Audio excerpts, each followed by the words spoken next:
My name is Max, and last week we talked about visibility, about how the hardest worker in the room almost never gets promoted because good work that nobody talks about is invisible work. Last week was about being seen. Today is about being stuck. And the trap I am describing today is in some ways more dangerous because it is built entirely out of your own strengths. The better you are at your current job, the harder it becomes for your company to promote you out of it. Not because they do not value you, because they value you exactly where you are. You have become too useful to move. And in the language of corporate organizations, that means you have accidentally built a ceiling out of your own competence. For about 3 years, I was genuinely the best person on my team at what I did. I knew the systems, I knew the clients, I knew the processes. When something broke, people came to me.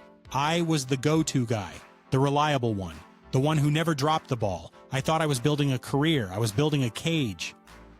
Every time I solved us a problem efficiently, I reinforced to my manager that I was the solution to that specific category of problem. Every time I trained someone, I demonstrated that my value was in knowing what I knew, not in learning something new. Every time I saved a deadline, I proved that my presence in my current role was critical.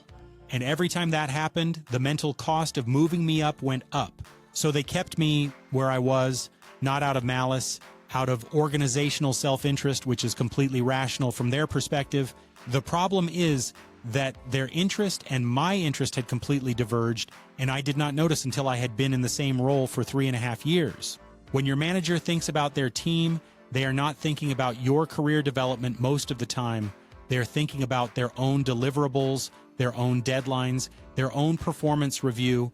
The question they are subconsciously asking about you is not, where should this person go? It is, what would happen to my team if this person left their current role?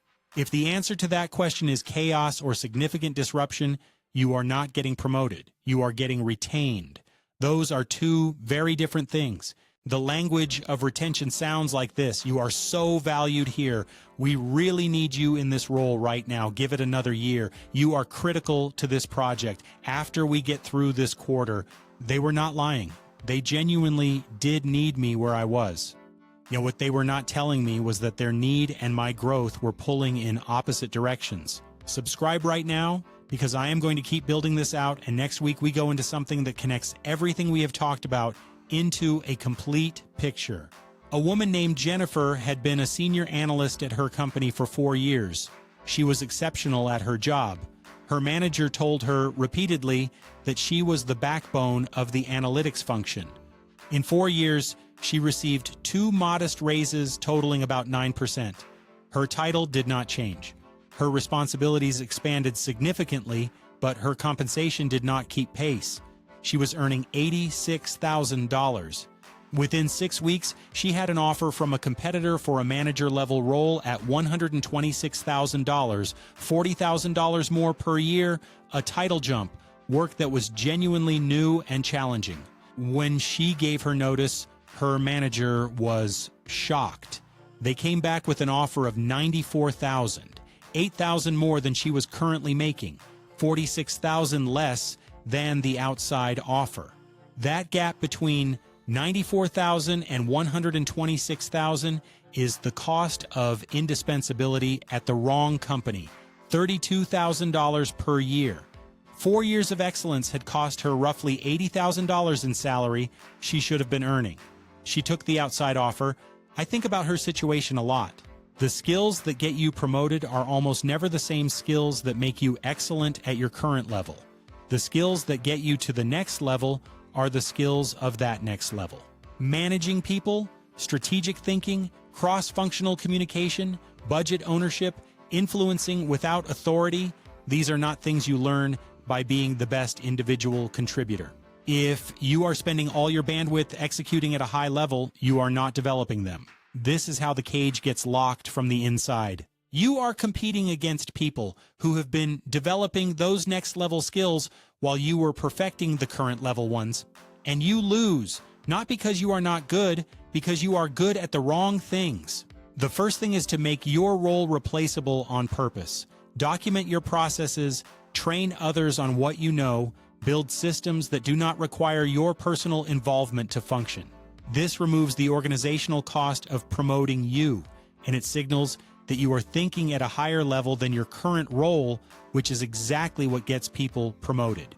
The second thing is to actively develop next-level skills, even when it is not your job.